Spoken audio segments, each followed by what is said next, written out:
Saudara kaum muslimin rahimakumullah, harta adalah amanat dan akan kita pertanggungjawabkan. Allah melebihkan rizki sebagian kita dari yang lain agar kita saling tolong menolong, bantu membantu. Nabi janjikan, siapa yang meringankan beban saudaranya muslim di dunia, Allah akan meringankan bebannya di akhirat nanti. Sebuah jaminan dari baginda Nabi. Si orang yang kita bantu barangkali tidak bisa membalas, Allah yang akan membalas lewat jalan lain yang tidak pernah kita sangka-sangka.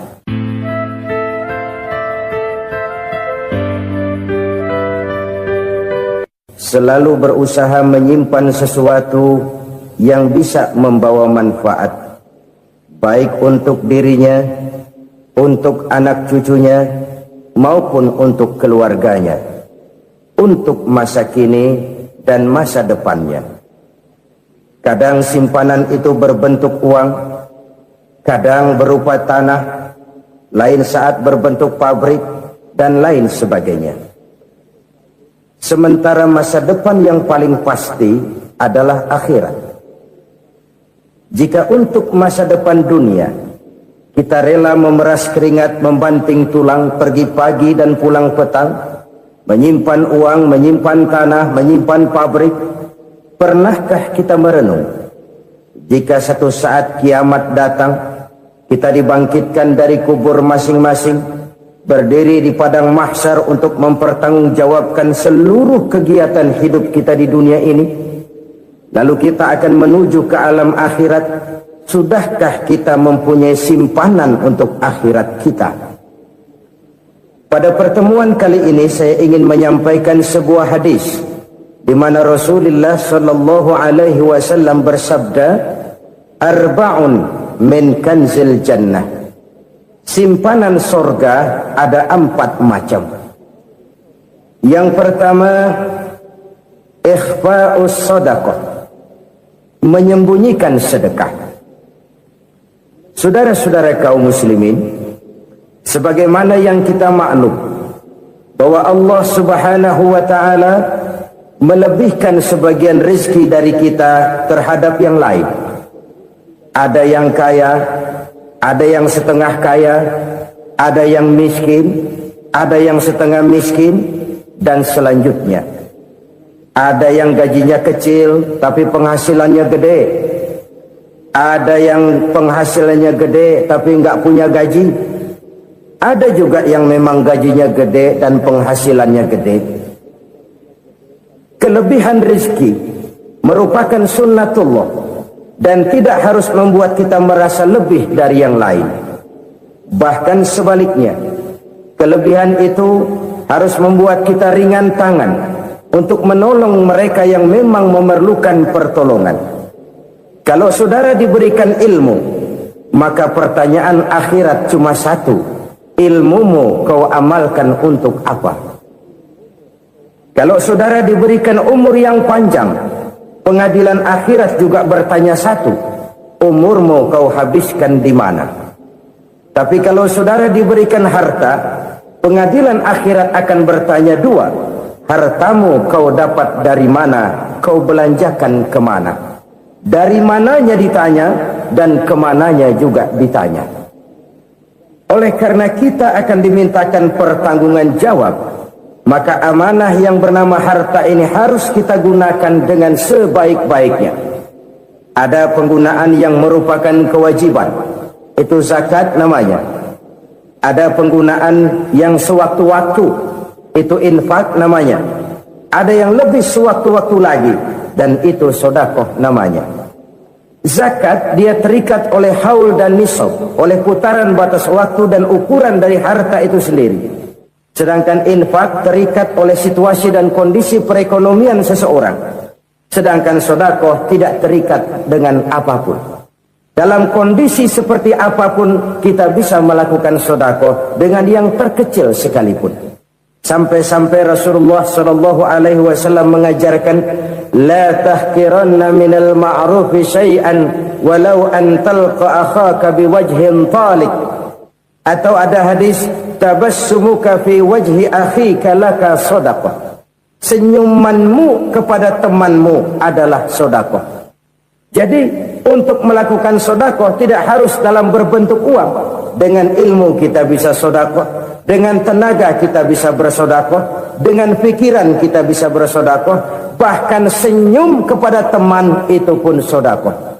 Jadi kalau sedekah dengan uang memang belum punya uang, nyengir aja banyakin. Itu asal pada tempatnya, jangan lalu ketemu tiang listrik cengengesan. Tentu tidak pada tempatnya dan tidak wajar. Nah, sedekah yang paling dicintai Allah adalah sedekah yang disembunyikan. Artinya jauh dari sifat riya. Kan kadang-kadang ada orang sedekah itu disebutkan namanya. Apa tidak bagus? Kalau memang niatnya ikhlas, ya bagus-bagus saja. Untuk memberikan sugesti kepada yang lain. Si Fulan bin Fulan nyumbang sekian, diumumkan. Boleh kalau niatnya untuk memberikan rangsangan kepada yang lain supaya dia menyumbang lebih besar dari orang tadi. Tapi kalau itu mendatangkan riya, maka sedekah yang paling dicintai Allah adalah sedekah yang disembunyikan. Tangan kiri saja tidak tahu apa yang diberikan oleh tangan kanan. Sedekah yang dilakukan dengan ikhlas akan merupakan perbendaharaan surga, tersembunyi dari pandangan orang lain, tidak seorang pun tahu.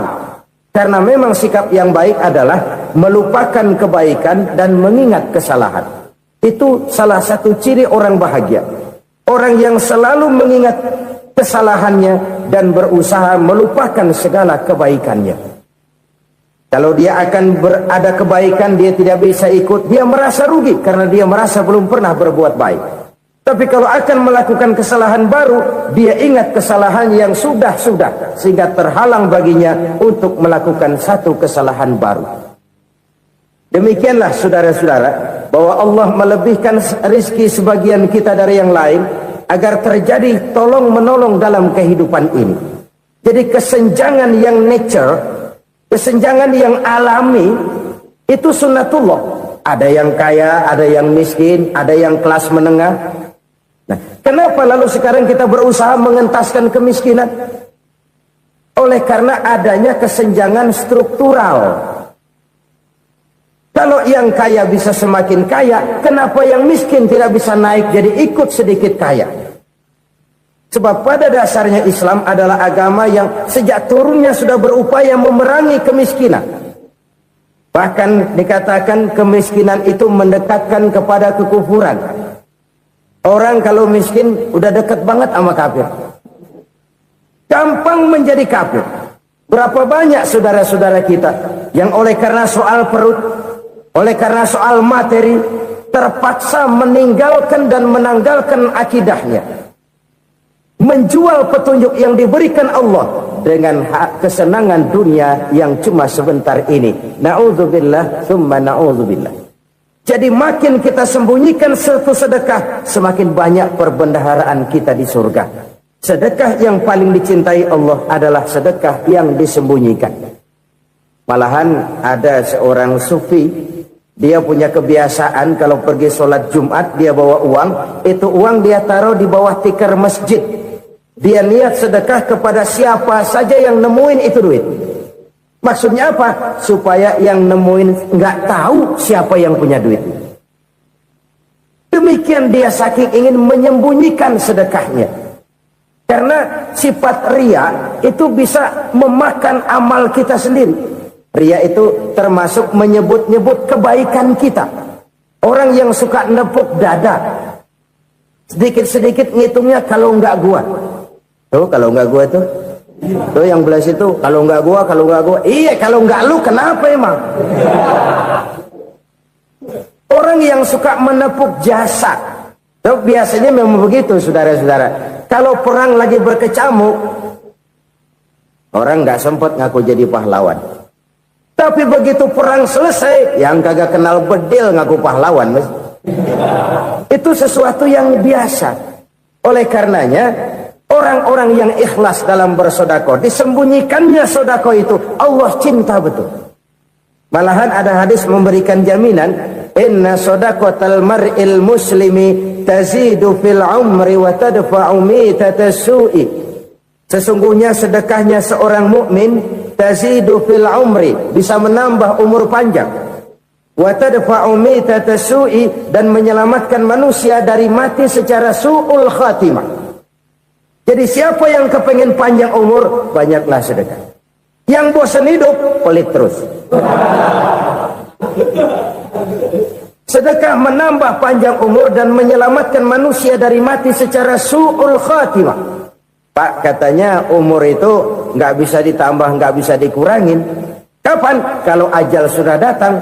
Fa idza jaa ajaluhum la yastakhiruna sa'atan wa la yastaqdimun. Kalau ajal datang tidak bisa dimajukan, tidak bisa dimundurkan. Itu kalau ajal sudah datang.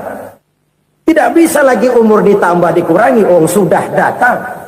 Tapi kalau belum datang, itu kan haknya Allah. Mau ditambah, mau dikurangi, hak prerogatif Allah. Sebagai pencipta manusia, Allah maha kuasa dan maha mampu. Sedekah ini menambah panjang umur dan menyelamatkan manusia dari mati secara su'ul khatimah. Itu orang mati kan sama ya, kondisinya mati, nggak nafas. Tapi hakikat mati kan lain-lain. Ada yang mati itu husnul khatimah, baik akhirnya. Misalnya lagi ngaji mati, lagi sholat mati, lagi sedekah mati. Ini yang dinamakan dengan husnul khatimah, baik di akhirnya. Sebaliknya ada yang su'ul khatimah, jelek di akhirnya. Ini yang jadi catatan akhir. Lagi nyekek botol, mampus. Lagi banting kartu, modar. Su'ul khatimah, jelek pada akhirnya. Sedekah menyelamatkan manusia dari mati secara su'ul khatimah. Dan kita semua kepengen mendapat husnul khatimah, jauh dari su'ul khatimah.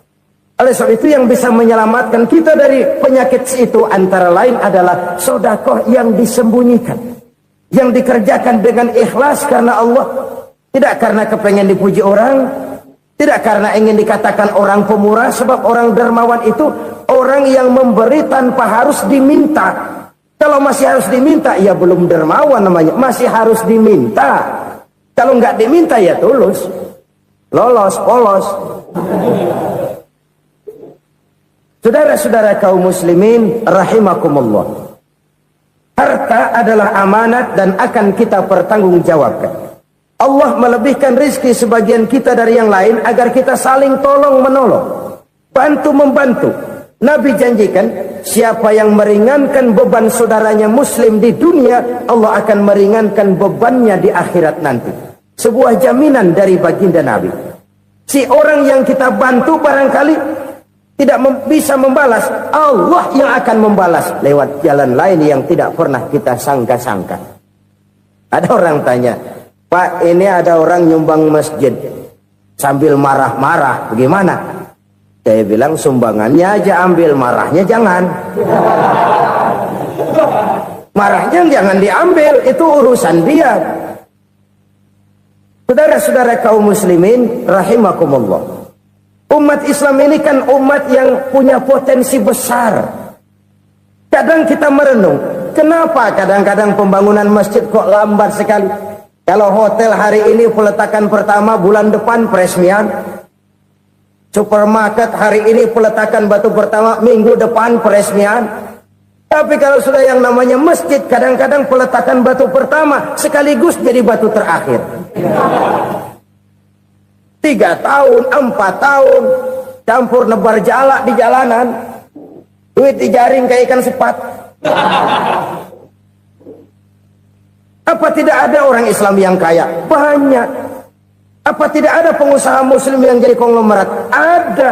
Lalu yang belum banyak itu yang komit terhadap nilai-nilai agamanya. Akhirnya kita jatuh jadi umat yang lemah. Belum ada pengusaha konglomerat muslim buka pabrik supermi cap beduk misalnya umpamanya atau pabrik kecap cap sorban supaya identitas keislamannya sedikit kelihatan. Kita jatuh jadi umat yang lemah karena potensi tidak terinventarisir dengan baik. Kita ini ibarat kompor yang cuma matengin nasi orang lain. Potensi kita dimanfaatkan oleh orang lain. Ukhuwah Islamiyah kita baru terbatas kepada silaturahmi. Ukhuwah di bidang ekonomi kita lemah, ukhuwah di bidang kebudayaan kita lemah, apalagi ukhuwah di bidang politik kita lebih rapuh lagi. Padahal ukhuwah itu adalah totalitas kehidupan manusia, menyangkut ipolek sosbud, memerlukan nilai-nilai ukhuwah. Jadi oleh karena itu mari kita menyadari di dalam harta kita, walaupun kita yang cari, pergi pagi, pulang sore, peras keringat, banting tulang, di sana ada harta anak yatim. Di sana ada hak masjid. Di sana ada hak pesantren. Di sana ada hak jihad. Berbahagialah seseorang apabila dia oleh Allah dijadikan keran. Keran itu menyimpan air, tapi tidak untuk dirinya, tapi disalurkannya kepada mereka yang memang memerlukannya. Saudara-saudara kaum muslimin rahimakumullah, ini yang pertama. Jadi perbendaharaan surga adalah menyembunyikan sedekah. Orang lain nggak tahu, kita pun nggak pernah ngitung-ngitung. Kita anggap lewat begitu saja, padahal itu deposit akhirat. Satu. Yang kedua, perbendaharaan surga itu apa? Wa kitmanul musibah, menyembunyikan kesulitan. Kadang orang takut menghadapi kesulitan. Tapi makin kita merenung, hidup ini kan sebenarnya urusan. Takut sama urusan, ya jangan hidup. Tandanya orang hidup itu kalau punya urusan. Urusan melupakan problem. Problem sering menimbulkan kesulitan. Kesulitan bukan untuk ditakuti, tapi untuk diatasi dan dicarikan jalan keluarnya. Siapa sih orangnya yang nggak pernah sulit-sulit? Makin tinggi status sosialnya, makin gede urusannya. Makin tinggi kualitas imannya, makin berat tingkat kesulitannya. Cuma memang yang namanya enak itu seperti pelangi. Biang lala itu nggak pernah di atas kepala kita, di atas kepala orang melulu. Lu sih enak lo, kata kita. Dia juga bilang, yang enak kan lo. Pelangi itu nggak pernah di atas kepala kita. Kata tukang beca, aduh enak ya naik Mercy. Kata tukang beca, apa yang di dalam mobil Mercy? Aduh enak bener tukang beca, di jok ngeringkuk ngorok pulas bener. Saya kamar pakai AC, sejuk, tempat tidur sutra, empuk, alga, spring bed, gula kulik, nggak bisa pulas kalau belum minum Valium, belum tidur. Enak bener tukang beca, di jok ngorok, nggak tahu wetan kulon. Si tukang beca bilang yang di Mercy enak, yang di Mercy bilang tukang beca enak. Inilah enak, nggak pernah di atas kepala kita, di atas kepala orang lain melulu enak itu. Nah, saudara-saudara, yang merupakan perbendaharaan surga itu orang yang bisa menyembunyikan kesulitan, baik pribadi ataupun rumah tangga. Ini terutama rumah tangga yang jadi soalnya. Kadang-kadang kita ini kalau senang, sebaliknya kalau senang kita diam, kalem aja, cuek. Banyak banget duit kita bawaan, diam aja udah. Malah ketemu orang takut. Tapi begitu susah, sekampung tahu. Padahal Nabi mengajarkan perbendaharaan surga itu menyembunyikan musibah, menyembunyikan kesulitan. Kalau enak, cerita sama orang-orang. Kalau nggak enak, rasain sendiri, tekan sendiri, atasin sendiri. Kita kan sebaliknya, tenang kita diam, asal lagi susah, paling tidak kita nyari teman buat cerita kesusahan. Siapa orangnya yang nggak pernah susah? Cuma soalnya bagaimana kita mengatasi kesusahan itu sendiri. Begitu juga misalnya kalau orang sudah berumah tangga, itu orang tuanya harus menjadi tempat dia cerita yang enak-enak saja. Yang nggak enak rasain berdua, selesaikan berdua, atasin berdua. Jangan dibalik. Asal senang diam, giliran susah saja. Maknya laporan. Terbalik. Bisa menjaga security informasi. Maka nama bayam keluar diam, malah seluitan. Enak amat lo makan daging ayam. Security informasi. Saudara-saudara kaum muslimin rahimakumullah. Ujian yang terberat itu yang pernah diberikan kepada para nabi para rasul, para aulia, para ulama, makin tinggi keimanan, makin berat bentuk kesulitan. Ayo saya kemukakan satu contoh saja. Ada seorang nabi yang kaya, nabi kaya, namanya Nabi Ayub. Iblis kalau orang begini kan keki, ibadahnya rajin, kaya. Ini yang kayak begini susah digodain. Kalau ibadahnya rajin, miskin, kali bisa disogok. Sini imannya mantap, ibadahnya rajin, kaya, nabi lagi. Oh, tapi namanya iblis nggak kurang akal. Laporan, Tuhan, kenapa Les?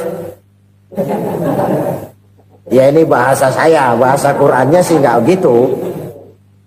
Itu hambamu yang namanya Ayub, dia rajin ibadah cuma karena dikasih kaya aja. Coba kasih miskin dia, berhenti dia sembahyang. Ah, kamu bisa aja. Saya tahu Ayub itu hambaku yang ikhlas. Saya buktiin Tuhan, silahkan. Dibuktiin lah, iblis turun ke alamin. Yang mula-mula dia lakukan, dia rusak sawah ladang Nabi Ayub. Dia binasakan binatang ternak Nabi Ayub. Sehingga dalam waktu singkat, jatuhlah Nabi Ayub dari orang paling kaya, jadi orang paling miskin. Beliau masih ibadah di mihrab dalam masjid. Datang iblis.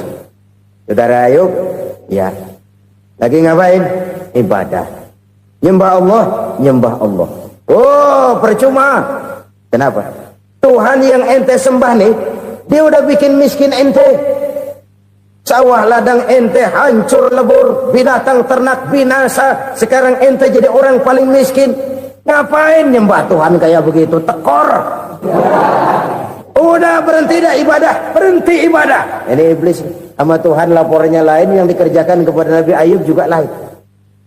Benar begitu iblis kata Nabi Ayub? Iya, sawah ladang saya habis, buras. Binatang ternak saya binasa, binasa.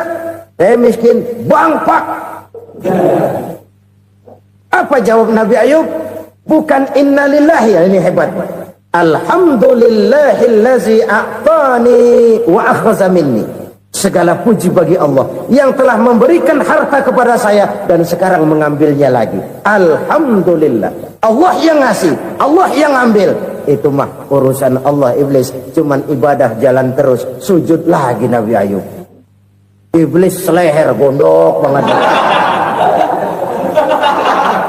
Dasar Nabi nggak mempan dia apa-apain.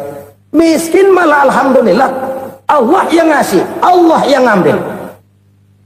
Jadi kalau kita tidak komit, kita tidak terikat kepada kaya, miskin, senang, susah, apa yang bisa bikin kita susah?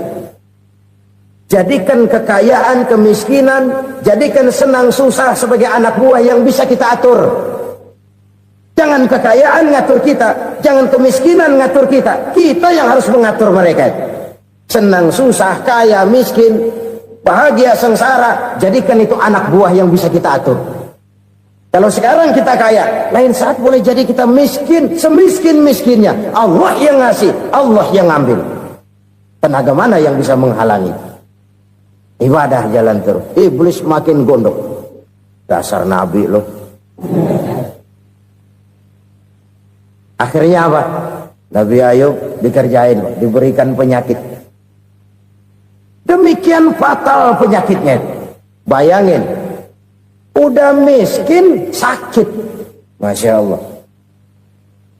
Miskin sakit.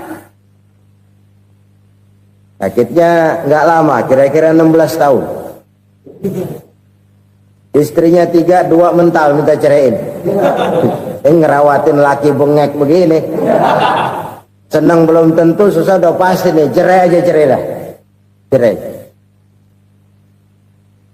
Tinggal satu Siti Rahmah yang setia menemani beliau. Sesetia-setianya hati perempuan. Satu saat Siti Rahmah bilang, "Bang, iya, abang kan Nabi bang. Lalu, namanya Nabi kan doanya jarang meleset bang. Maksud kamu minta kenapa sih sama Tuhan biar abang sembuh baik dah bang?" Siti Rahmah, iya. Saya sakit berapa tahun sih dah? 16 tahun bang. Sebelum ini saya sehat berapa tahun? Ya kira-kira 60 tahun bang. Nah coba ente banding-bandingin Rahmah. Saya dikasih sehat 60 tahun. Dikasih sakit 16 tahun, sudah nggak sabar mau doa kepada Allah minta sembuh. Saya malu kepada Allah. Diuji dengan yang luar biasa seperti ini, tidak mengganggu stabilitas kehambaannya. Dia tetap menghamba kepada Allah Subhanahu wa ta'ala. Saudara-saudara kaum muslimin rahimakumullah. Kunci menghadapi kesulitan itu apa? Allah jelaskan dalam satu ayat, wa basyiris sabirin alladzina iza asabathum musibah qalu inna lillahi wa inna ilaihi raji'un. Gembirakan orang-orang yang sabar. Siapa mereka itu? Yang apabila mendapat musibah mereka kembali kepada keyakinan dasar, segalanya dari Allah dan segalanya akan kembali kepada Allah. Ini konsepsi dasar dari sikap muslim dalam menghadapi berbagai kesulitan. Segalanya dari Allah, segalanya akan kembali kepada Allah. Kalau ini sudah kondisi dasarnya, maka kita akan lapang menghadapi kenyataan bagaimanapun pahitnya. Apakah itu namanya miskin, apakah itu namanya sakit, bahkan maut sekalipun. Maut sekalipun. Segalanya dari Allah, segalanya akan kembali kepada Allah. Ini sikap hidup, bukan sekedar ucapan. Kita kadang-kadang menjadikannya sebagai ucapan. Mulutnya sih nggak berhenti, innalillahi wa inna ilaihi raji'un, tapi nangisnya terus gerung-gerungan. Bukan itu, ini kesadaran moral. Kalau segalanya dari Allah, segalanya kembali kepada Allah, kan sebenarnya cuma nunggu giliran. Hari ini saya nyembayangin dia, entah hari apa saya disembayangin orang. Hari ini saya antar dia ke kubur, entah hari apa orang nganterin saya ke kubur. Hari ini saya tahlilkan dia, entah nanti kapan orang tahlilkan saya. Segalanya dari Allah, segalanya akan kembali juga kepada Allah. Oleh sebab itu saudara-saudara, kesulitan bukan untuk ditakuti. Kesulitan justru untuk diatasi, dicarikan jalan keluarnya. Dan tidak ada orang yang tidak pernah mendapat kesulitan. Tidak ada. Semakin tinggi status sosial, semakin tinggi kualitas keimanan, semakin besar juga tingkat kesulitan. Hanya saja bagaimana cara kita mengatasinya. Dan Al-Quran menyatakan, inna ma'al usri yusra. Di balik kesulitan itu pasti ada kemudahan. Roda itu berputar. Karena itu Rasulullah sallallahu alaihi wasallam mengingatkan kepada kita, ta'arraf ilallahi firraha ya'rifka fisyiddah. Ingatlah kepada Allah di waktu kamu senang, supaya Allah ingat kepada kamu di waktu kamu susah.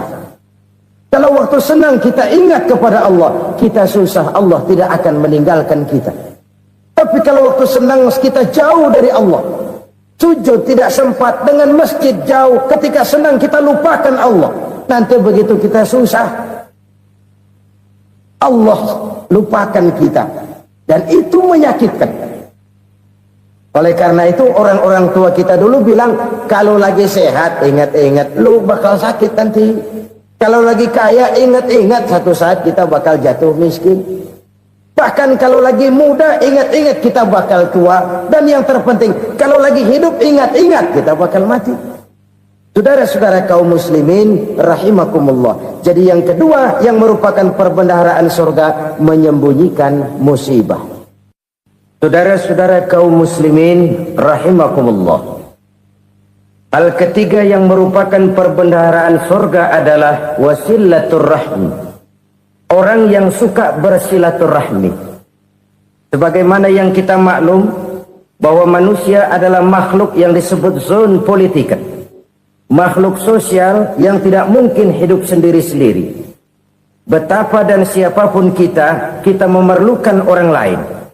Bodoh betul manusia kalau tinggal di tengah masyarakat tapi tidak mau bermasyarakat. Merasa hebat sendiri, pinter sendiri, gagah sendiri, kaya sendiri. Mungkin kalau mati juga ngubur sendiri. Jangankan kita di sini, di sorga saja Nabi Adam waktu sendirian bengong melulu, mondar mandir. Allah tegur Adam, sepi Adam. Ya ini kalau bahasa saya. Iya Tuhan, sepi ini nggak ada coret-corekan pisan ini. Diciptakan Siti Hawa baru anteng Nabi Adam. Itu di sorga. Cobalah. Umpamanya saudara tinggal di Jakarta nih. Kayak bener. Apaan aja di Jakarta punya saudara dah. Jembatan Semanggi ambil. Monas, Buntel bawa pulang. Hotel-hotel ambil semua. Cuman tinggal di Jakarta sendirian. Apa enaknya? Betapa dan siapapun kita perlu orang lain. Tidak ada seorang pun yang bisa memenuhi kebutuhan hidupnya secara sendiri-sendiri. Nah, Islam telah menyelamatkan manusia dari ras diskriminasi. Mengikat manusia dengan persaudaraan yang berlandaskan kepada akidah.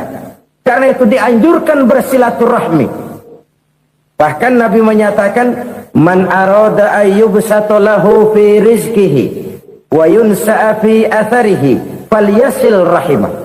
Siapa yang kepengen diluaskan rezekinya dan dipanjangkan usianya, banyaklah ia bersilaturahmi. Siapa yang kepengen dimudahkan rezekinya, hendaknya ia banyak bersilaturahmi. Kalau banyak teman, kesulitan kan paling tidak ada tempat cerita. Udah susah, sendirian kita pikirin diri, nggak ada tempat tukar pikiran. Cepet banget sama bengek. Dilawan sendiri. Nah, secara makro kita bisa berkata, tidak mungkin ada kemenangan kalau tidak ada kekuatan. Tidak ada kekuatan kalau tidak ada kesatuan dan persatuan. Tidak mungkin ada kesatuan dan persatuan tanpa semangat silaturahmi. Kalau umat Islam mau menang, dia harus kuat.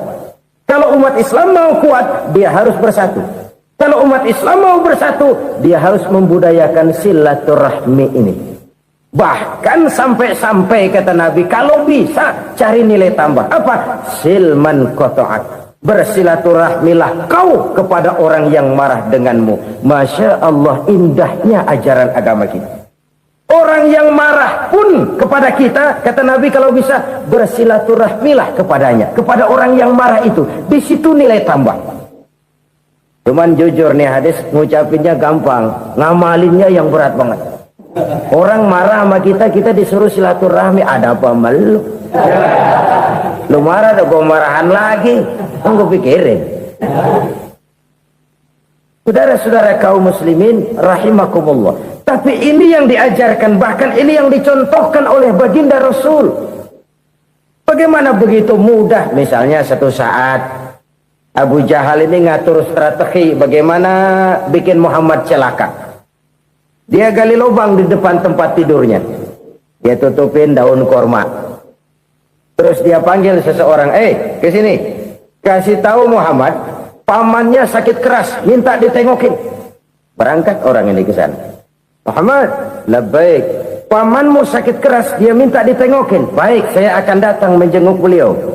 Berangkatlah Nabi ke rumah Abu Jahal tanpa prasangka apapun. Abu Jahal udah pasang setil, selimut 3 rangkap setengah dia pakai, persis kayak orang meriang. Tapi sembari ngintip dari balik selimut, begitu Muhammad buka pintu, nah masuk perangkap nih. Muhammad jalan menuju tempat pembaringan. Makin lama makin dekat, makin lama makin dekat, makin dekat ke lubang yang dipasang oleh Abu Jahal itu. Dalam hati Abu Jahal, terus dah jatuh, mampus dah lo ini. Mampus lo hari ini. Apa yang terjadi? Malaikat Jibril datang. Muhammad, pamanmu cuma pura-pura sakit. Di depan tempat tidurnya ada lubang perangkap supaya kamu jatuh ke situ. Sudah, kamu pulang. Balik kanan Nabi. Sudah hampir jatuh ke lubang, balik kanan, pulang. Bayangin kecewanya Abu Jahal. Muhammad dikit lagi. Enggak paman, saya pulang aja. Emosi bangun dari tempat tidur, enggak sadar kalau lagi pura-pura sakit. Lompat ngejar Nabi, dia lupa dengan lubang yang dia gali. Usrak, nyemplung sendiri ke dalam lubang.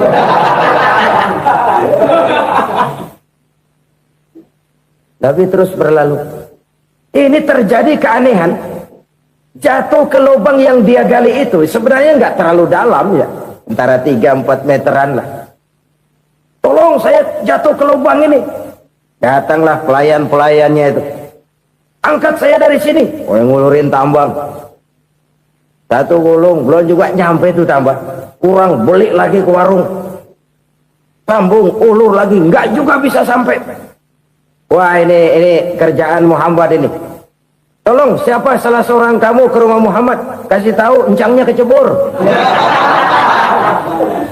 Minta ditolongin. Sampaikan kepada Rasul. Kenapa? Pamanmu jatuh ke lubang, Muhammad minta tolong diangkatin. Tambang udah nyambung-nyambung nggak nyampe juga. Ya nanti saya datang saya tolong. Coba. Nyata-nyata orang berniat jahat mau mencelakakan dia. Datang dia menolong. Ini yang disebut air tuba dibalas air susu ya ini. Bukan sebaliknya. Air tuba dibalas air susu. Paman, kecebur ya? Iya Muhammad, tolongkan.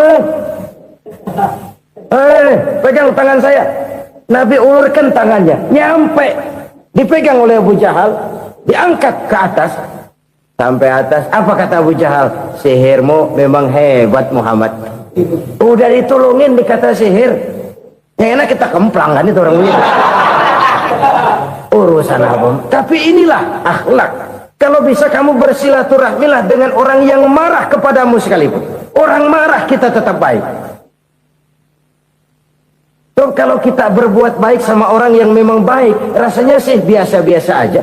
Orang baik kita baik lagi, ya draw aja, belum ada nilai tambah di situ. Baru ada nilai tambah kalau kita bisa berbuat baik kepada orang yang nyakitin kita. Itu namanya kita setingkat di atas dia. Dia sakitin kita, kita berbuat baik sama dia. Dia pelit sama kita, kita baik sama dia. Dia marahin kita, kita deketin dia. Di situ kita punya nilai tambah. Jadi siapa yang ingin diluaskan rezekinya kata Nabi dan dipanjangkan umurnya, hendaklah ia banyak-banyak bersilaturahmi. Sederhana sebenarnya silaturahmi, tapi silaturahmi membangkitkan semangat kesatuan dan persatuan. Kesatuan dan persatuan melahirkan kekuatan. Dalam matematika 1 ditambah 1 pasti 2. Tapi di tengah masyarakat 1 orang takut ditambah 1 orang takut, hasilnya jadi 2 orang setengah berani. Kenapa setengah berani? Karena udah berdua. Tadi pan takut sendirian, kalau dia kumpul turu-turu takutlah jadi berani. Kita yang lemah, kita yang tidak berdaya, kita yang miskin, kalau mau kompak bersatu, apa yang nggak bisa kita kerjain? Apalagi tinggal di kota besar, pilihan cuma 2. Bertahan atau minggir. Bertahan atau minggir. Untuk bisa bertahan harus mampu bersaing. Untuk mampu bersaing harus punya keahlian. Keahlian harus ditunjang dengan pendidikan, ditambah oleh kekompakan sebagai umat. Udah miskin mencar mulu, orang injek kita. Orang nggak pandang urusan apa malu. Oleh karena itu silaturahmi pada hakikatnya merupakan roh dari ukhuwah yang diajarkan oleh agama kita. Bagaimana Islam menyelamatkan masyarakat manusia dari ras diskriminasi, mengikat manusia, dan tidak ada persaudaraan yang lebih indah selain persaudaraan yang diikat dengan nilai-nilai akidah. Sepanjang orang di jalan Allah, itulah saudara kita. Keluar dia dari jalan Allah, selesailah persaudaraan sampai di situ. Karena itu, kalau ingin menyimpan sesuatu di surga, banyaklah bersilaturahmi. Datang ke rumah ini, datang ke rumah itu, dan lain sebagainya. Itu simpanan kita di akhirat nanti. Ini yang ketiga. Saudara-saudara, yang keempat, perbendaharaan surga itu apa? Wa qawlu la hawla wa la quwwata illa billah. Ucapan la hawla wa la quwwata illa billah. Ibadah kan ada yang berat, modalnya besar. Bangun masjid berat, modalnya besar. Bangun rumah sakit berat, modalnya besar. Ada ibadah yang berat, tapi modalnya ringan. Misalnya puasa. Puasa itu berat, mengendalikan nafsu. Kalau sekedar nggak makan nggak minum sih enteng, mengendalikan nafsu. Itu jihad terbesar, tapi kan modalnya ringan, cuma niat saja. Ini ibadah berat, modalnya ringan. Ada ibadah yang ringan, modalnya juga enteng. Seperti termasuk ucapan la haula wa la quwwata illa billah. tanpa sadar. La haula wala quwata illa billah. Nyelengin tuh di surga. Nyelengin, kita nggak terasa. Nyelengin simpenan akhirat. La haula wala quwata illa billah. Nyimpan lagi. Kaget. La haula wala quwata illa billah. Nyimpan lagi. Banyak simpenan. Walaupun sebenarnya yang dimaksud di sini adalah kesadaran batin. Bahwa tidak ada daya dan kekuatan kecuali Allah. Itu intinya. Kita memulai pekerjaan disunahkan baca bismillah, kan begitu? Apa itu? Kesadaran moral bahwa ini saya bisa kerjakan. Saya kerjakan ini dengan menyebut nama Allah. Kenapa? Kalau Allah tidak memberikan daya dan kekuatan, mana mampu saya kerjakan ini. Maka saya kerjakan ini dengan menyebut nama Allah. Bismillah. Kesadaran moral. Manusia hanya wajib berusaha, tapi nggak pernah wajib berhasil. Banyak hal-hal yang kalau kita renungkan secara rasio nggak mungkin, tapi jadi kenyataan. La haula wala quwata illa billah. Tidak ada daya dan kekuatan kecuali bagi Allah semata-mata. Kesadaran moral akan kelemahan dan keterbatasan makhluk bernama manusia. Kadang kita kagum dengan otak, tapi kita sering lupa sama yang bikin otak. Padahal bagaimanapun hebatnya otak, yang bikin otak pasti lebih hebat dari otak. Nggak percaya, silahkan otak-otakan. Inilah kecenderungan. Kita kagum dengan pesawat-pesawat mutakhir, bukan main besi gede banget terbang itu. Alangkah hebatnya. Lalu apa yang bikin otak tidak lebih hebat dari itu semua? Kita puji laut, apa yang bikin laut tidak lebih hebat dari laut itu? La haula wala quwata illa billah. Tidak ada daya dan kekuatan kecuali Allah. Apa yang bisa kita lakukan kalau tidak karena daya dan kemampuan yang diberikan oleh Allah kepada kita?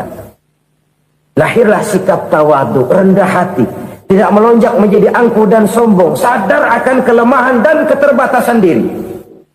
Sebagai makhluk yang diciptakan oleh Allah Subhanahu wa ta'ala. Jadi satu sisi ini ucapan yang berpahala, la haula, jadi wiridan.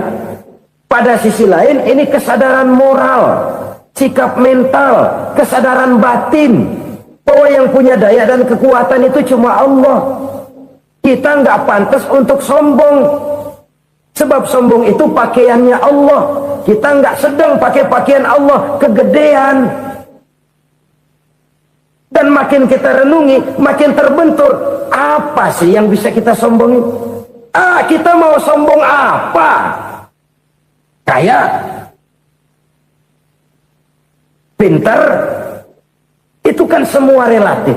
Di atas langit masih ada langit lagi. Jadi oleh karenanya, marilah kita menyadari. Manusia hanya wajib berusaha, tapi tidak pernah wajib berhasil. Yang berusaha saja tidak wajib berhasil, apalagi yang tidak berusaha. Islam bukan agama orang pemalas yang selesai sholat lalu enggelohom, enggelenggem ayem-ayem. Tapi Islam bukan agama orang sombong yang setelah berusaha lalu tidak memerlukan Allah. Kita bisa saja bikin proyeksi, tahun sekian kita bakal panen besar menurut perhitungan otak. Tapi ada kejadian lain. Apa? Tikus ngambek. Habis itu dimakanin tikus, panen gagal. Proyeksi rasional gagal oleh tikus-tikus yang ngambek itu. Bisa saja terjadi. Tahun depan kita panen besar, urung. Kenapa? Musim panas panjang. Lalu sekarang ini koran-koran bikin berita musim mengalami penyelewengan. Bukan cuma manusia yang nyeleweng sekarang. Musim pakai nyeleweng. Mestinya kan musim hujan udah selesai, masih hujan-hujan juga. Musim. Nah sekarang kita boleh bikin proyeksi, kita bakal panen besar. Tahu-tahu musim panas panjang, sawah retak, air kering. Cari teknokrat yang paling botak, suruh pendekin tuh musim panas. La haula wa la quwata illa billah. Inilah kesadaran moral. Saudara, saya teringat satu saat ada seorang konglomerat. Umurnya ya kira-kira 70-an. Satu saat dia ditanya oleh wartawan, "Pak, umur Bapak berapa sih?" "Ya paling 10 tahun." 10 tahun. 10 tahun. Anak bapak berapa orang? Satu saja. Satu. Harta bapak berapa? Ya paling-paling bangsa 7 juta kali. 7 juta? Iya. Pak, kenapa bapak bohongi saya? Bapak punya buku biografi. Koran-koran, majalah-majalah banyak memuat cerita riwayat hidup bapak. Saya tahu umur bapak 70. Kenapa bilang cuma 7 tahun? Saya tahu anak bapak 8. Kenapa cuma bilang 1? Saya tahu harta bapak miliaran, mungkin triliunan. Pabrik di mana-mana, bank di mana-mana. Kenapa bilang uang bapak cuma 7 juta? Nah, kata si konglomerat tadi, kamu benar nak, kamu benar. Umur saya kalau jumlahnya memang 70 nak. Cuman ingat-ingat saya, baru 7 tahun terakhir ini saya sujud. Baru 7 tahun terakhir ini saya berusaha dekat dengan Allah. Saya laksanakan perintahnya, saya jauhi larangannya. 7 tahun inilah rasanya yang ada nilainya di hadapan Allah. Yang 63 tahun matong, kelabu, kelem umur gue. Habis untuk maksiat, untuk munkarat. Maka ketika ditanya tadi, umur saya 7 tahun itu. Oh begitu Pak. Oh iya. Lalu anak Pak. Anak bapak kan 8. Kenapa bilang cuma 1? Nah, kalau jumlah hitungannya memang anak saya 8. Tapi dari 8 orang ini rasanya cuma 1 nih. Yang bakal jadi buah hati, belahan jantung. Pelanjut cerita, penerus sejarah. Bakal jadi anak soleh yang akan mendoakan saya. Cuma 1 rasanya anak saya ini yang bakal jadi buah hati saya. Besar-besaran saya. Yang akan mendoakan di kubur saya. Yang akan mendoakan di akhirat saya. Yang 7 orang mana? Masya Allah, yang atu tenggeng, yang atu nyekek botol mulu, yang atu nggak karu-karuan. Makanya saya bilang 1 anak saya yang akan bisa mendoakan saya. Oh begitu Pak. Iya. Nah harta Pak, harta bapak kan triliunan. Pabrik bapak di mana-mana. Uang bapak hampir di tiap bank-bank besar. Kenapa bilang cuma 7 juta? Betul kau nak. Harta saya kalau jumlahnya memang miliaran, triliunan mungkin. Tapi yang saya ingat baru 7 juta tuh yang saya belanjakan di jalan Allah. Saya nyumbang masjid, saya santuni yatim piatu, saya bantu pembangunan pesantren, saya bantu pembangunan rumah sakit Islam. Itu yang akan saya bawa pulang ke akhirat, yang 7 juta itu. Yang triliunan itu nanti akan diperebutkan oleh anak-anak saya sebagai waris saya. Jadi harta saya 7 juta itu yang bakal nemenin saya di akhirat. Yang akan saya bawa pulang jadi teman saya. Saudara-saudara kaum muslimin, jangan-jangan orang tua itu adalah kita-kita ini. Jangan-jangan kita-kita ini adalah orang tua itu. Jangan-jangan itu potret dari diri kita masing-masing. Dari sekian umur yang diberikan Allah, berapa tahun yang ada nilainya di hadapan Allah?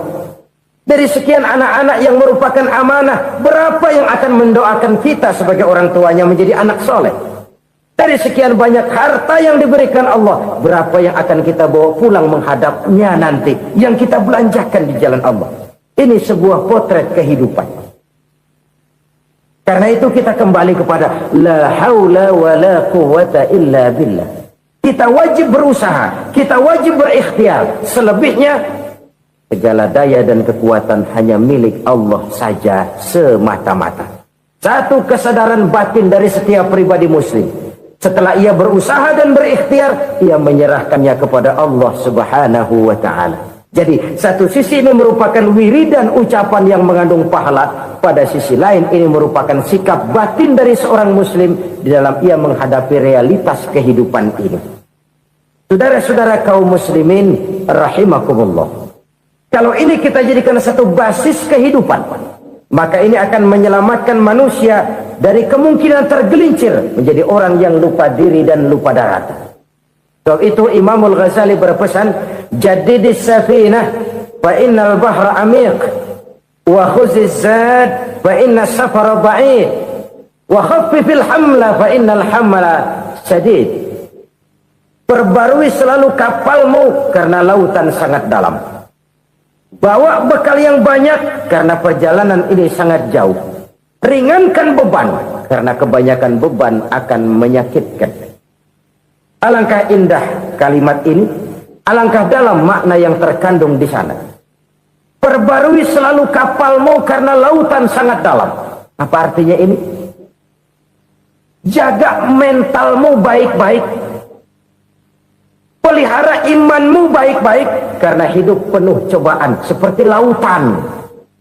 Kita kalau berlayar di lautan kan kadang-kadang tenang, angin bertiup sepoi-sepoi basah. Jika malam datang, bintang gemintang bertabur menghias cakrawala. Rembulan memantulkan sinarnya dengan indah. Dalam keadaan begitu berlayar enak. Tapi lain saat ombak menggunung, halilintar menyambar, angin topan bertiup. Berapa banyak sudah saudara-saudara kita yang tenggelam di lautan dunia tanpa sadar bahwa dia belum sampai kepada pantai yang akan dituju. Berapa banyak sudah saudara-saudara kita yang tenggelam di lautan dunia ini tanpa sempat bangkit lagi. Dia menyangka sudah sampai kepada tujuannya. Hati-hati kapal jangan sampai bocor karena lautan sangat dalam. Iman ini jaga baik-baik karena hidup penuh dengan ujian. Wa khuzizat fa inna safar ba'id. Bawa bekal yang banyak karena perjalanan sangat jauh. Saudara mau ke Bandung, bawa duit. Saudara mau ke Surabaya, banyakkan lagi duitnya. Saudara mau ke Mekah, gepokan, iketan tuh duit nggak lembaran lagi. Makin jauh perjalanan, makin banyak bekal yang harus kita bawa. Kalau saudara dari Jakarta mau ke Surabaya, kagak bawa duit berangkat juga, itu sih bukan berani namanya, nekat. Sampai Surabaya belum tentu, sengsara di jalan udah pasti. Kenapa? Nggak bawa bekal berangkat. Sama juga kita nih, misalnya belum sempat sembahyang, mati. Waduh, berani banget orang. Belum punya bekal, mati. Sengsara di jalan. Atau bekal tidak cukup. Dari Jakarta saudara mau ke Surabaya, bawa duit 500 perak. Paling jauh Cikampek nyampenya itu. Paling jauh itu. Antara jauhnya perjalanan dengan bekal yang saudara bawa tidak seimbang. Hidup ini perjalanan panjang. A walking tour. Dimulai dari alam arwah. Sebelum jasad diciptakan, roh diciptakan lebih dulu. Dari situ pindah ke alam rahim. Dari alam rahim pindah ke alam dunia. Dari alam dunia pindah ke alam barzah. Baru menuju akhirat. Satu perjalanan panjang. Kalau bekal tidak bawa, sengsara di jalan. Bawa bekal yang banyak karena perjalanan ini sangat jauh. Wa khaffifil hamla, ringankan beban karena beban itu cuma akan menyulitkan. Kalau bekal itu sih keperluan, tapi beban nggak kita perluin, cuma ngeberat-beratin. Apa ini beban? Dosa. Kecurangan, kebatilan, kesoliman, ketidakadilan, kesewenang-wenangan. Itu akan jadi beban kita di akhirat. Alangkah celakanya, perjalanan panjang, bekal tidak bawa, beban kelewat banyak, alamat sengsara di jalan. Pahala tidak ada, dosa berlipat ganda. Na'udzubillah, summa na'udzubillah. Kalau kita rangkum nasihat Al-Ghazali dengan kisah si konglomerat tadi, kita akan mengambil kesimpulan. Pertama, bekal terbaik dalam menghadapi gejolak kehidupan ini tidak lain adalah iman. Yang kedua, pahala dan dosa. Dua hal kontroversial. Pahala adalah bekal, dosa adalah beban. Tapi kita sekarang kan tidak begitu terangsang kepada yang abstrak. Orang berlomba mencari yang konkret-konkret saja. Yang real. Kalau memang dosa, benjol dong. Kira-kira begitu. Kira-kira begitu. Persis orang Yahudi dulu. Orang Yahudi itu kan pernah minta kepada Nabi Musa. Ya Musa, lan nu'mina laka hatta narallaha jahrah. Musa, kami nggak bakal mau beriman kepada Allah kalau belum kami lihat Allah ada nongkrong di depan kami. Kalau memang Tuhan ada, taruh dong di depan kami. Mau yang konkret-konkret saja. Kalau memang dosa, benjol dong. Kalau memang pahala, berasa dong. Orang terangsang kepada yang real, yang konkret-konkret saja. Karena itu untuk mengejar dosa orang mau bayar, tapi untuk mengejar pahala walaupun tidak bayar orang segan. Ini yang dikatakan oleh Nabi, kamu mengharapkan ke surga tapi kamu berat melaksanakan sesuatu yang bisa membawa kamu ke surga.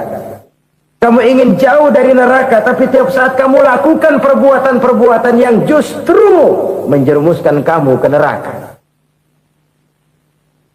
Idda'aitum an-najata minan nar wa ramaitum fiha anfusakum. Kamu ingin selamat dari neraka, tapi kamu lemparkan diri kamu ke neraka. Kamu ingin masuk surga, tapi berat sekali kamu melakukan perbuatan-perbuatan yang bisa menyampaikan kamu di surga. Saudara-saudara kaum muslimin rahimakumullah. Jadi hal keempat yang merupakan perbendaharaan surga adalah la haula wa la quwwata illa billah. Satu sisi ini merupakan ucapan yang memperberat timbangan akhirat. Pada sisi lain ini merupakan sikap hidup seorang muslim. Kesadaran batin yang sangat dalam bahwa tidak ada daya dan kekuatan kecuali Allah. Dan itu kita simbolkan pada saat memulai pekerjaan dengan Bismillah. Dengan menyebut nama Allah. Satu kesadaran moral. Saya hanya bisa melakukan ini karena diberikan daya dan kekuatan oleh Allah. Lahirlah sikap tawadu, rendah hati, tidak melonjak menjadi angkuh dan sombong. Saudara-saudara, sampai sini 7 macam perkara yang merusak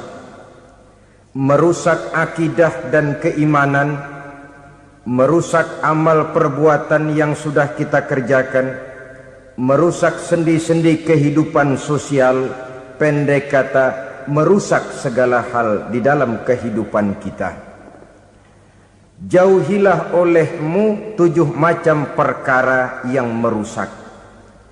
Yang pertama, asyirku billah, menyekutukan Allah subhanahu wa ta'ala. Agama dimulai dari keyakinan, maka kehancuran agama selalu dimulai dari kehancuran keyakinan, iman atau akidah yang dimiliki oleh seseorang.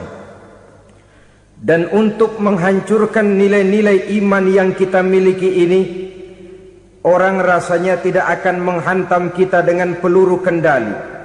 Orang tidak akan mengirimkan nuklir ke sini. Orang tidak juga akan mengirimkan satuan militernya ke sini. Untuk menghancurkan nilai-nilai iman, dibanjiri kita dengan paham-paham yang merusak dan mendangkalkan akidah. Baik ia bernama materialisme, baik ia bernama sekularisme, baik ia bernama banjirnya maksiat dan munkarat, baik ia bernama banjirnya peradaban dan kebudayaan yang menghancurkan moral daripada anak-anak kita, sedikit demi sedikit melenturkan dan melunturkan nilai-nilai keimanan kita, untuk kemudian pada waktunya nilai iman itu akan bertukar dan berganti menjadi nilai syirik kepada Allah subhanahu wa ta'ala.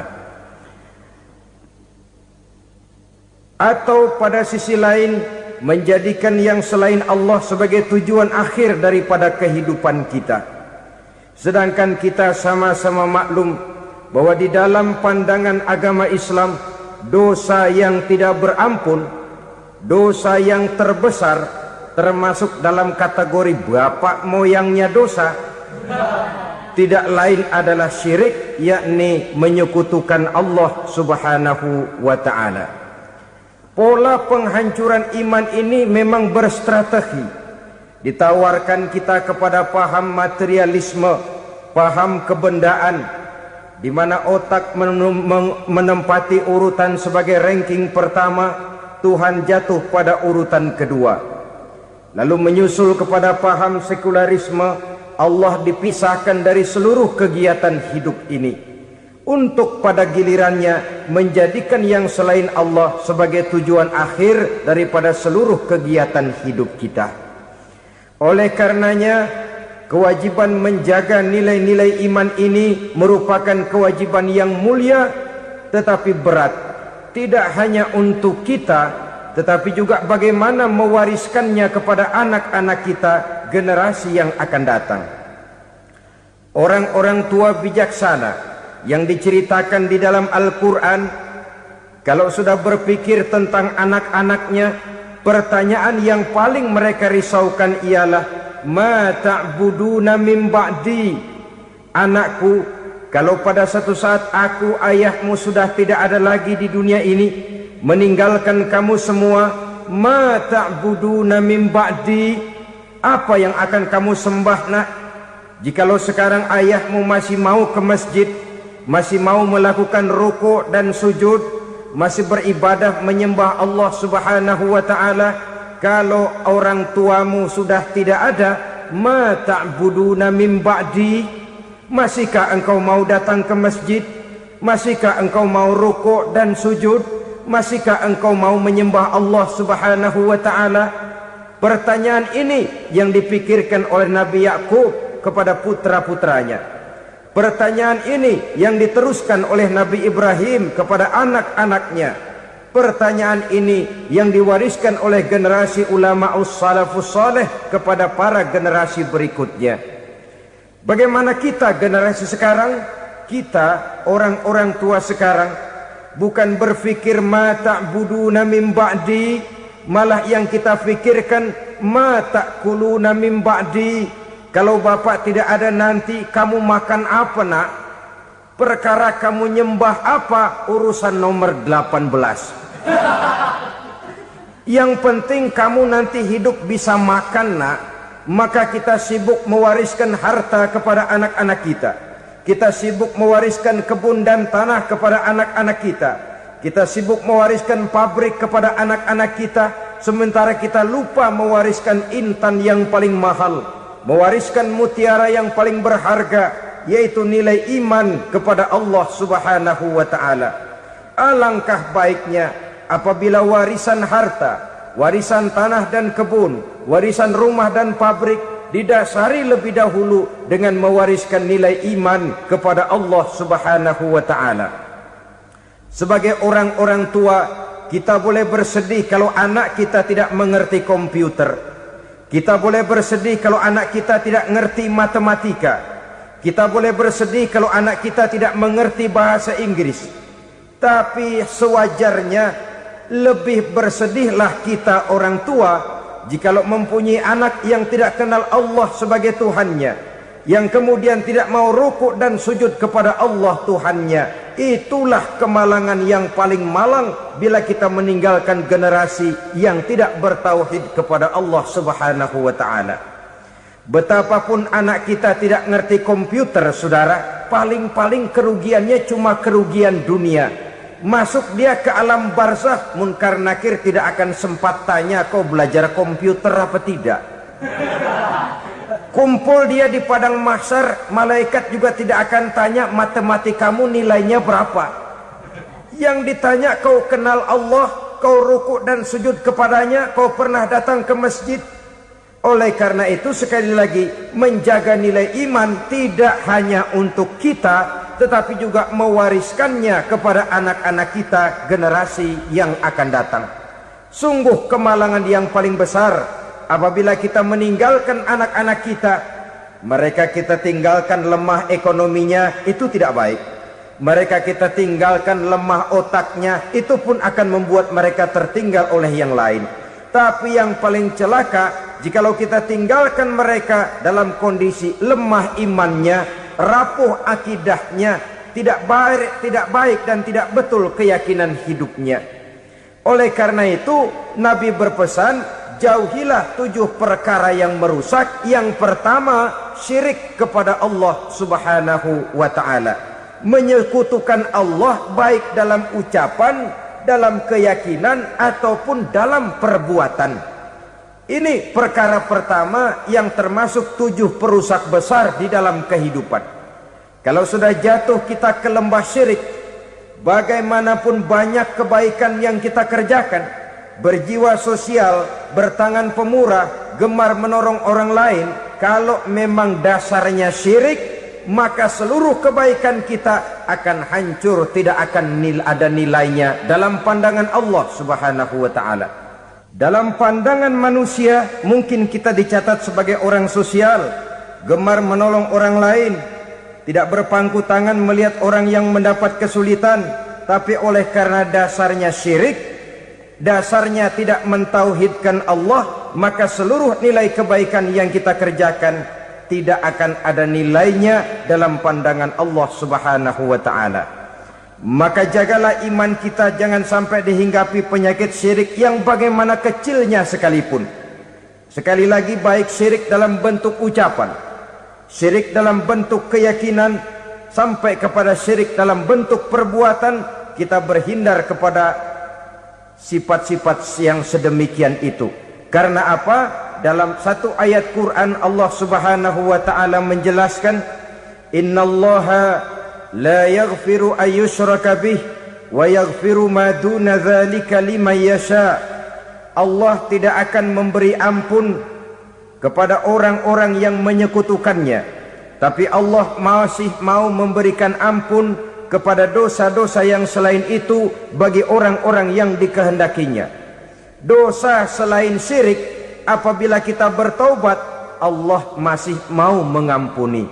Tapi kalau sudah jatuh ke tempat syirik, itu sudah dosa yang tidak berampun. Taubatnya tidak lain melepas syirik, kembali kepada tauhid, berkeyakinan bahwa hanya ada Allah Subhanahu wa ta'ala, Tuhan satu-satunya yang lam yalid walam yulad walam yakul lahu kufuwan ahad. Tidak beranak, tidak pula diperanakkan, dan tidak satupun yang dapat menyerupai Tuhan Allah Subhanahu wa ta'ala. Saudara-saudara kaum muslimin rahimakumullah, bahwa kita di zaman sekarang memang tidak menyembah berhala, ya. Bahwa kita tidak berterang-terangan mengatakan Tuhan lebih dari satu, memang. Bahwa kita tidak berkeyakinan Tuhan itu punya anak atau diperanakkan, tentu. Tapi dalam perbuatan dan i'tiqad, kita kadang-kadang jatuh tanpa kita sadari ke tempat yang bernama syirik ini. Oleh karenanya, di zaman di mana teknologi makin canggih, di mana kemajuan pembangunan makin menjangkau berbagai aspek kehidupan, diperlukan keseimbangan antara kemajuan fisik material dengan kemajuan mental spiritual. Apabila tidak ada keseimbangan, yang terwujud tentulah kepincangan, yang diawali dengan pincangnya cara kita berpikir, sehingga pada akhirnya akan mengarah kepada pincangnya cara kita berbuat dan bertindak di dalam kehidupan kita. Oleh karena itu Nabi berpesan, jauhilah sifat syirik, karena syirik merupakan dosa yang teramat besar. Ini sifat merusak yang pertama. Yang kedua, kata Nabi, wasihra, jauhilah sihir. Sihir ini juga termasuk perkara yang merusak kehidupan. Kita semua sama-sama maklum bahwa sihir sebenarnya bukan persoalan baru. Sejak sebelum datang Islam, sihir itu sudah ada. Di zaman Yunani kuno, sihir ada. Di zaman Mesir kuno, di zaman Cina kuno, dan yang lain-lain yang serba kuno, sihir itu sudah ada. Bahkan para nabi pun, para rasul yang diutus oleh Allah Subhanahu wa ta'ala, senantiasa berhadapan dengan ahli-ahli sihir untuk menguji kebenaran dari misi yang mereka bawa. Sihir adalah perbuatan di luar kebiasaan yang bisa dikerjakan oleh ahlinya dengan bantuan jin atau setan. Hukum mempelajari sihir adalah haram, mengamalkannya lebih haram lagi. Sebab itu saudara-saudara, sihir merupakan perbuatan merusak yang harus kita jauhi. Ciri-ciri daripada perbuatan sihir, pertama, ia mengandung tipuan, bayangan khayal. Di zaman Nabi Musa misalnya, orang melihat tambang-tambang itu seperti ular. Nabi Musa melayangkan tongkatnya menjadi ular-ular besar yang memakan ular-ular kecil ciptaan tukang-tukang sihir Fir'aun tadi. Lalu sihir bisa terjadi dengan bantuan jin kafir atau setan. Kemudian ciri yang ketiga, sifatnya halus dan tersembunyi. Taruh kata 7 macam perkara yang merusak akidah dan keimanan, merusak amal perbuatan yang sudah kita kerjakan, merusak sendi-sendi kehidupan sosial, pendek kata merusak segala hal di dalam kehidupan kita. Jauhilah olehmu 7 macam perkara yang merusak. Yang pertama, asyirku billah, menyekutukan Allah subhanahu wa ta'ala. Agama dimulai dari keyakinan, maka kehancuran agama selalu dimulai dari kehancuran keyakinan, iman atau akidah yang dimiliki oleh seseorang. Dan untuk menghancurkan nilai-nilai iman yang kita miliki ini, orang rasanya tidak akan menghantam kita dengan peluru kendali. Orang tidak akan mengirimkan nuklir ke sini. Orang tidak juga akan mengirimkan satuan militernya ke sini. Untuk menghancurkan nilai-nilai iman, dibanjiri kita dengan paham-paham yang merusak dan mendangkalkan akidah. Baik ia bernama materialisme, baik ia bernama sekularisme, baik ia bernama banjirnya maksiat dan munkarat, baik ia bernama banjirnya peradaban dan kebudayaan yang menghancurkan moral daripada anak-anak kita, sedikit demi sedikit melenturkan dan melunturkan nilai-nilai keimanan kita, untuk kemudian pada waktunya nilai iman itu akan bertukar dan berganti menjadi nilai syirik kepada Allah subhanahu wa ta'ala. Atau pada sisi lain, menjadikan yang selain Allah sebagai tujuan akhir daripada kehidupan kita. Sedangkan kita sama-sama maklum bahwa di dalam pandangan agama Islam, dosa yang tidak berampun, dosa yang terbesar, termasuk dalam kategori bapak moyangnya dosa, tidak lain adalah syirik, yakni menyekutukan Allah subhanahu wa ta'ala. Pola penghancuran iman ini memang berstrategi. Ditawarkan kita kepada paham materialisme, paham kebendaan, di mana otak menempati urutan sebagai ranking pertama, Tuhan jatuh pada urutan kedua. Lalu menyusul kepada paham sekularisme, Allah dipisahkan dari seluruh kegiatan hidup ini, untuk pada gilirannya menjadikan yang selain Allah sebagai tujuan akhir daripada seluruh kegiatan hidup kita. Oleh karenanya, kewajiban menjaga nilai-nilai iman ini merupakan kewajiban yang mulia tetapi berat. Tidak hanya untuk kita, tetapi juga bagaimana mewariskannya kepada anak-anak kita, generasi yang akan datang.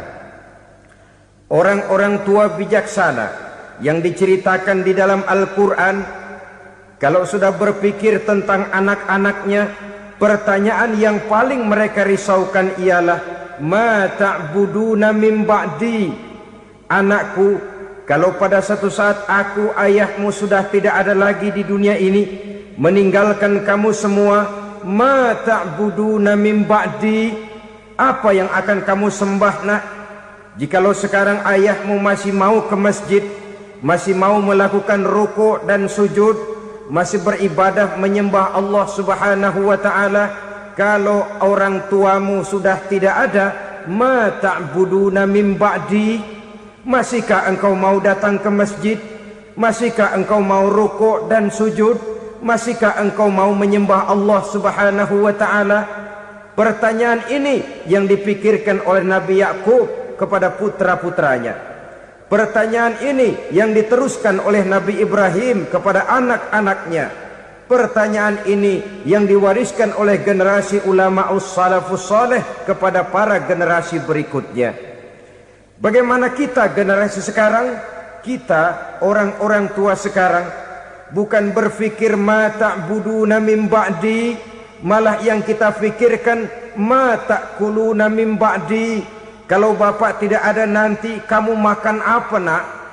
Perkara kamu nyembah apa? Urusan nomor 18.